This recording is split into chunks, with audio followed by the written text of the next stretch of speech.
Hello everyone, I am Ruby. You are with Rubical academy. ये practice series 10 है और ये बायोलॉजी की practice series TGT, PGT, GIC और नीट के एग्ज़ाम के लिए है।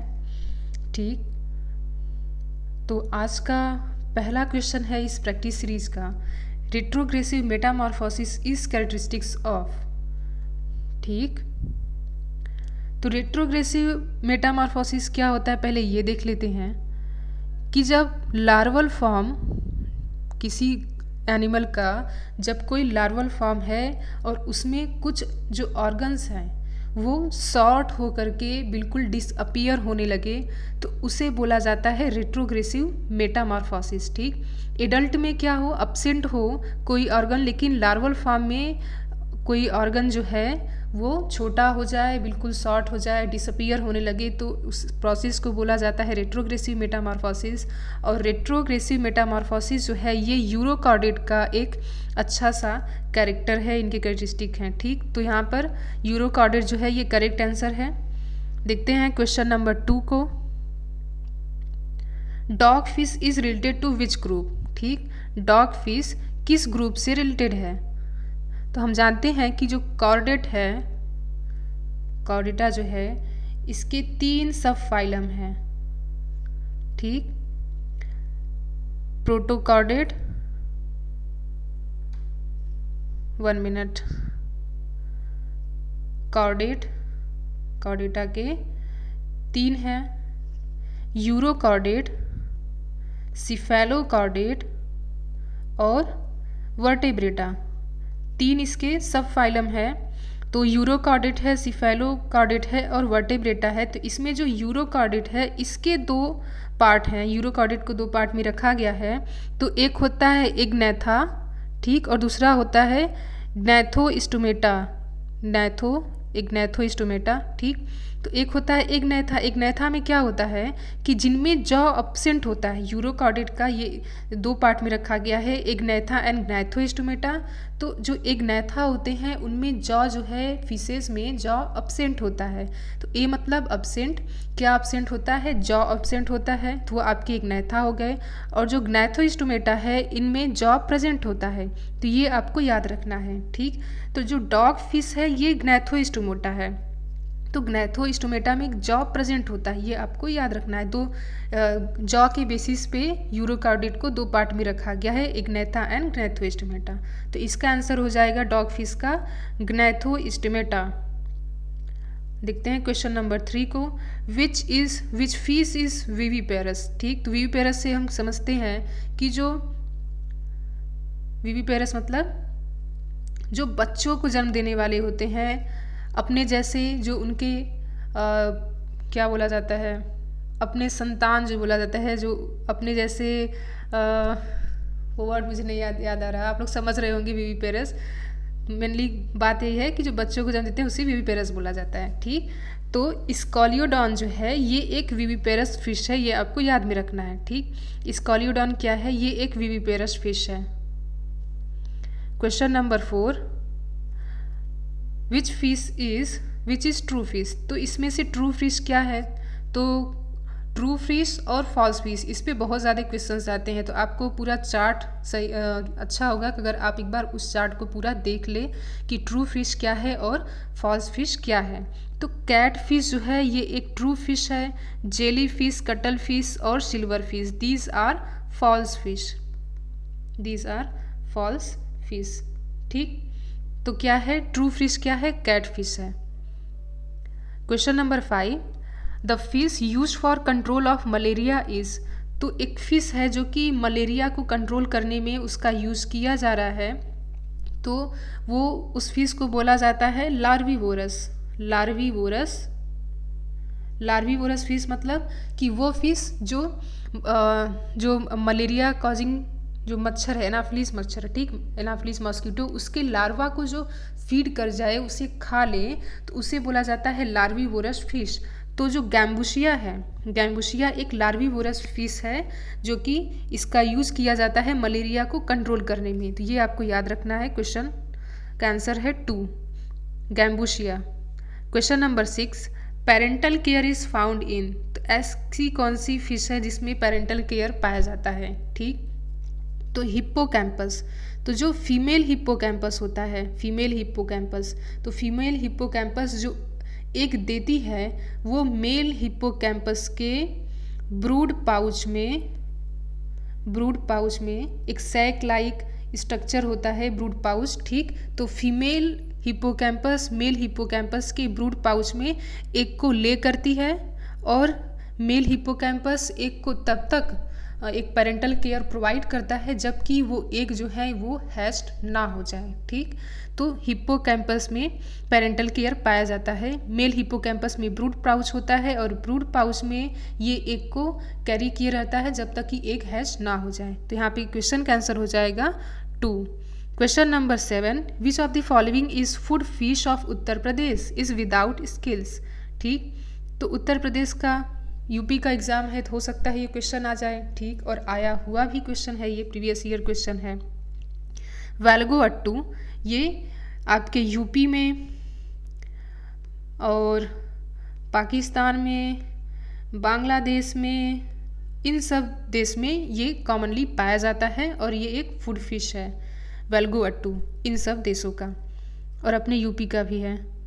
Question number 8, neoteny is found in? Neoteny किस में पाया जाता है? तो नियोटेनी पहले देख लेते हैं कि होता क्या है कि जब कोई लार्वल फॉर्म है और लार्वल फॉर्म में जब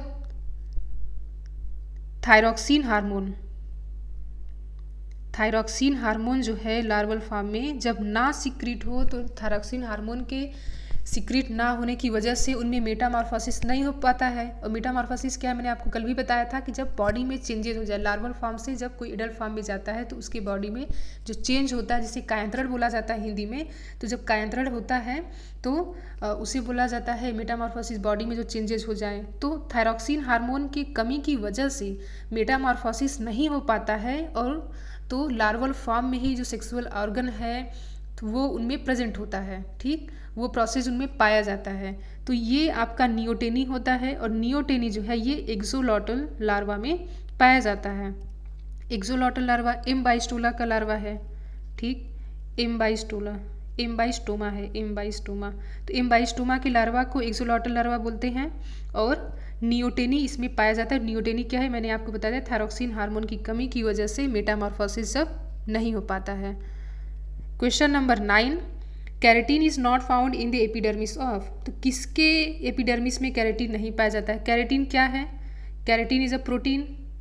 ठीक, कैरेटीन इज अ प्रोटीन और फिश में कैरेटीन नहीं पाया जाता है। ठीक, लेकिन रेप्टाइल, बर्ड और मैमल इन सब में कैरेटीन पाया जाता है, क्योंकि जैसे बर्ड है तो उनके जो फीदर्स हैं वो आपके, और जो उनके चोंच होता है, ठीक, वो किसका कैरेटीन का बनाता है? मैमल्स में हेयर हो गया, नेल्स हो गए, ये सब क्या है? कैरेटीन के बने हुए। Keratin is a protein. लेकिन कैरेटीन किस में अब्सेंट होता है? ये आपके फिश में अब्सेंट होता है। Question number 10, midwife toad is? Midwife toad क्या है? ठीक, तो एक ऐसा टोड जो कि केयर प्रोवाइड कर रहा है अपने एग को। ठीक, तो मिडवाइफ टोड एलाइटस को बोला जाता है। एलाइटस एक मिडवाइफ टोड है जो कि अपने, ये एक मेल जो होता है, मेल एलाइटस, ये अपने बॉडी पर, बॉडी सरफेस पर एग को कैरी किए रहता है। जब तक ये टोड में ना चेंज हो जाए तब तक ये अपने बॉडी सरफेस पर एग ऐसे इस तरीके से पूरा लिए रहता है, और जब ये टोड फॉर्म में हो जाते हैं तो वो सब हट जाते हैं वहाँ से। तो यहाँ पे आंसर हो जाएगा 2, Alytes. Question number 11, in frog glottis control by the muscle of? तो फ्रॉग में ग्लॉटिस किस मसल से कंट्रोल होता है? कौन सी मसल है जो ग्लॉटिस को कंट्रोल करती है? तो फ्रॉग में 2 वोकल कॉर्ड होते हैं। फ्रॉग में 2 वोकल कॉर्ड होते हैं, तो जिसमें से एक जो लॉन्गिट्यूडनल वोकल कॉर्ड होता है तो वो उसे बोला जाता है ग्लॉटिस। लॉन्गिट्यूडनल वाले को ग्लॉटिस बोला जाता है। ठीक, और ग्लॉटिस जो है ये एरिटनॉइड कार्टिलेज से कंट्रोल होता है। तो एरिटनॉइड कार्टिलेज जो मसल है ये ग्लॉटिस को कंट्रोल करता है। और ग्लॉटिस क्या है? ये एक वोकल कॉर्ड है। तो कौन सा वोकल कॉर्ड है? लॉन्गिट्यूडनल वोकल कॉर्ड जो है उसे ग्लॉटिस बोला जाता है। और फ्रॉग में 2 वोकल कॉर्ड प्रेजेंट होते हैं, ये भी आपको याद रखना है। क्वेश्चन का आंसर हो जाएगा arytenoid cartilage. Question number 11, axolotl larva belongs to. अभी हमने पीछे देखा था कि एक्सोलॉटल लार्वा में नियोटेनी पाया जा रहा था, नियोटेनी एक्सोलॉटल लार्वा में, ठीक। और ये किससे बिलोंग करता है? तो एम्फीबियन। कौन सा एम्फीबियन है? एम्बाइस्टोला, एम्बाइस्टोला, ठीक। तो एम्फीबियन, कुछ एम्फीबियन में ये लार्वा पाया जाता है। क्वेश्चन का आंसर हो गया 2। Question number 13, largest RBC are found in. तो सबसे बड़ा आरबीसी किस में पाया जाता है? तो एम्फ्यूमा, जो कि एक एम्फीबियन है। एम्फ्यूमा एक एम्फीबियन है, एम्फीबियन है जिसका आरबीसी सबसे बड़ा होता है। तो ये भी क्वेश्चन बन सकता है कि ढेर सारे सबका नाम दे दिया जिसमें पूछा जाए कि किस में आरबीसी जो है सबसे बड़ा होता है, तो आपको ब्रॉड फॉर्म में बताना पड़ेगा एम्फीबियन में। लेकिन मेनली आपका क्या है? एम्फीबियन, एम्फ्यूमा एक एम्फीबियन है जिसका आरबीसी सबसे बड़ा होता है। तो क्वेश्चन का आंसर हो गया Amphiuma. Question number 14, Jacobson organ is concern with, ठीक। तो किस चीज़ के लिए होते हैं जैकॉब्सन ऑर्गन? तो जो रेप्टाइल्स होते हैं तो उनमें स्मेल के लिए जैकॉब्सन ऑर्गन प्रेजेंट होता है। तो रेप्टाइल्स में ये जैकॉब्सन ऑर्गन प्रेजेंट होता है। क्वेश्चन का आंसर है first, smell. Which is not poisonous. तो आपको इन स्नेक्स में से बताना है कि कौन सा स्नेक पॉइजनस नहीं है, ठीक। तो पाइथन जो है ये एक नॉन पॉइजनस स्नेक है। ये डायरेक्टली एनिमल्स को जिनको ये फीड करना चाहता है उन्हें इंगल्फ कर लेता है, ठीक। तो पाइथन जो है ये एक नॉन पॉइजनस है। वाइपर, कोबरा ये सब आपके पॉइजनस हैं। क्वेश्चन का आंसर है python. Freshwater snake are generally. तो जो फ्रेश वाटर मतलब कि जो झील में, तालाबों में, छोटी नदियों में जो ये सब स्नेक्स पाए जाते हैं ये सब नॉन पॉइजनस होते हैं। लेकिन जो समुद्रों में पाए जाते हैं वो सब हाईली पॉइजनस होते हैं। तो ये आपको याद रखना है कि नॉन पॉइजनस कौन से होते हैं? Freshwater snakes are non poisonous. लेकिन जो ओशन में, बड़े बड़े रिवर्स में पाए जाते हैं वो सब आपके हाईली पॉइजनस होते हैं। तो क्वेश्चन का आंसर है 2, नॉन पॉइजनस। अगर आपको ये सीरीज़ जो है प्रैक्टिस सीरीज़ अच्छा लग रहा है, आपके लिए काफ़ी हेल्पफुल है, तो आप इस चैनल को सब्सक्राइब कर लीजिए ताकि आपके एग्ज़ाम तक आपको ऐसे ही प्रैक्टिस सीरीज़ के वीडियो मिलते रहें। और अपने फ्रेंड्स के साथ भी शेयर कीजिए ताकि उनकी प्रिपरेशन भी बेस्ट हो सके। Question number 17, poison fangs of snake of, ठीक। तो पॉइजनल फैंग्स क्या है, कहाँ होते हैं? तो जो मैक्सिलरी टीथ होता है स्नेक्स का उसमें पॉइजन फैंग्स पाए जाते हैं, ठीक। और जो स्नेक्स का जो टंग होता है वो बाइफर्केट होता है, वो बाइफर्केट होता है। इस कुछ इस तरीके से आगे से आकर के वो 2 पार्ट में होता है, इसे बोलते हैं बाइफर्केशन। तो पॉइजनस जो फैंग है, पॉइजन फैंग्स, ये मैक्सिलरी टीथ में होता है। क्वेश्चन का आंसर है first. Question number 18, a gland which is found on the under surface of the thigh of male lizard.